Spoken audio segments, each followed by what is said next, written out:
Did you know that unless food is mixed with saliva, then you can't taste it? YouTube? Whoa, hey, I never thought I'd see you again.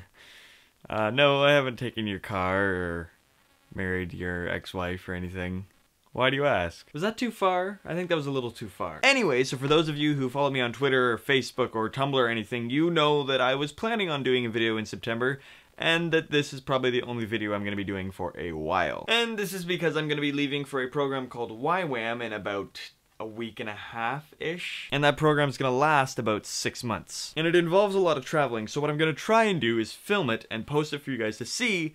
But if I don't have time to film it, then, you know, I can't do much for you. So anyway, I have been wanting to make a video all summer to talk to you guys because I miss you guys and wanted to get some discussions going again. And I'll be honest, I've had thousands and thousands of topics and ideas that have gone through my head this summer, and I have had to pick and choose through all of them. And I actually thought I had one picked out, and I thought it was really, really good. Like, this is gonna be really good. Like, this is gonna be the topic that makes Rant just, like, amazing and makes you guys be like, yes, I'm so glad I'm subscribed to this guy. And, you know, it was one of those normal kind of topics that we do, very philosophical, theological, and debatable, and logistical, or whatever you want to call it. Point is, it was a thinker kind of topic. One that would require you to respond in text and or video. But as I began to write this idea out and make notes for it, for what I was going to say and how I was going to deliver it, I decided, you know what?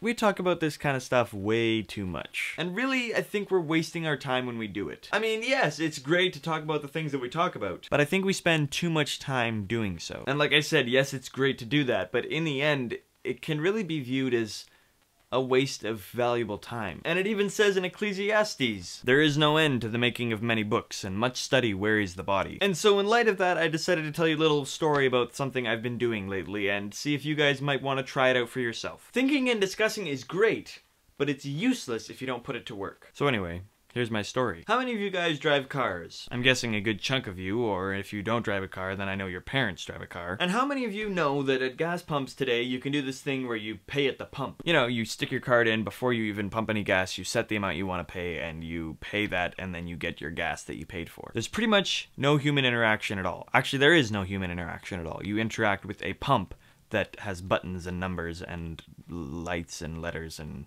fancy stuff. Now, I will be the first one to tell you that this is very cool technology, and it's very nice and very awesome, and it can be very convenient when you're in a hurry. But a couple of months ago, I decided to try something new. I was in a bit of a hurry, but I went to a pay at the pump gas pump, and instead of paying at the pump, I just took the nozzle out and started pumping, got the gas that I needed, and went inside to pay. I didn't have to. I had a debit card. I could have paid at the pump. I didn't need to go inside. But it was late at night, and it was pretty quiet, and I was literally the only person at the gas bar, so I thought, maybe this guy is a little bit lonely and wants someone to talk to. And as it turns out, I had like a 10-minute conversation with this random guy at the gas bar. And sure enough, he talked about how lonely he was. And it was actually really, really nice. So then, since then, I've pretty much never paid at the pump unless I've absolutely needed to get going. Which, to be honest, I actually only had to do that once since. So it's been quite an interesting time of encounters with random people at gas bars. Now, if the gas bar is extremely busy, then yeah, you don't get to have like a 10-minute conversation with the person working there.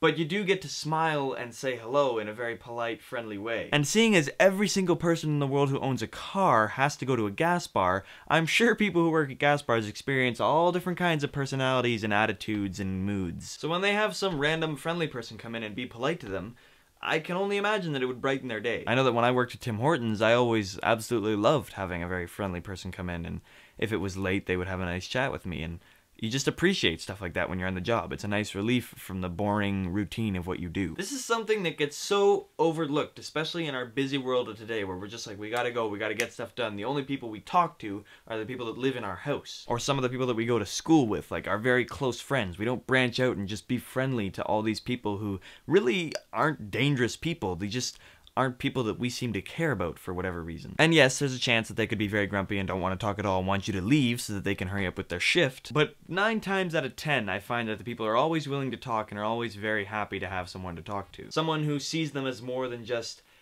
a worker. They see them as a human being. Someone who has feelings and who would like that fact to be acknowledged. So this is my challenge to you, Rantlings. If you have a car, when you go to the gas bar, don't pay at the pump. Go inside and talk to the person, or at least smile and say hello. If you don't drive, and your parents have a car, when you go to the gas bar, ask if you can run inside and grab a chocolate bar and smile and say hello, or have a quick chat with the person working at the gas bar. And if your family doesn't own a vehicle, it's up to you to come up with some way that you can brighten some worker's day by saying hello and being nice. So yeah, that's my challenge to you guys for the next 6 months until I have a chance to come back and say hello again. Maybe even film some of it if they're willing to let you film them and post it as a video response to this. Or at least share your stories and maybe some ways you can improve on this idea in the comments below. Now I know some of you are wondering how my summer went, how that whole Muskoka Woods thing working there went. And I can tell you right now, it was absolutely fantastic. I made all kinds of crazy awesome videos with tons of kids from all over the place in Canada and some places from around the world even. And I wrote a little thing about it, so I'm gonna read that to you right now. I have spent my summer chasing dragons and fighting off giant hands. I have died 9 times and come back to life once more. I have witnessed Justin Bieber battle it out with zombies and lose. I have followed in the footsteps of Michael Jackson whilst dancing on stages with complete strangers. I have heard the real story behind Voldemort's flat nose. I have hosted The Bachelor along with many other TV and assorted reality shows.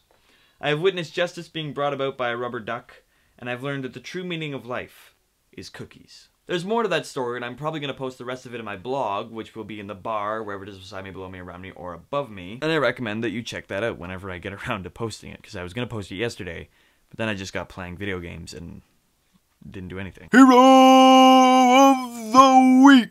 Now, from what I remember and understand correctly, there might be some of you from Muskoka Woods watching this video. Whether I worked with you, or whether you were one of the guests who came and helped make a video, or we made a video for you. And if that is the case, then the hero of the week for this week is you guys, because you helped make an awesome summer and helped make things incredible. And now for today's shout out! Today's shout out goes out to a YouTube user named TechNeon. TechNeon was of course the 10th person to comment on my last video, which was like 3 months ago. Congratulations, TechNeon. Shout out to you. Remember, if you would like a shout out on my next video, which is going to be 6 months from now, please leave a comment down below, and if you are the 10th person to comment, then I will give you a shout out in the next video. Anyway, that's pretty much all I got to say for today and the rest of this next 6 months that I'm not going to be around. I'm Isaac Goalie, and I'm going to miss you guys so terribly, and I'm going to try and check YouTube as often as possible and keep you updated on blogs and Tumblr and Twitter and all that. But for now, I'm Isaac Goalie. Thanks for joining me once again, even though I haven't been around. Thank you for joining me on Rant. Peace in.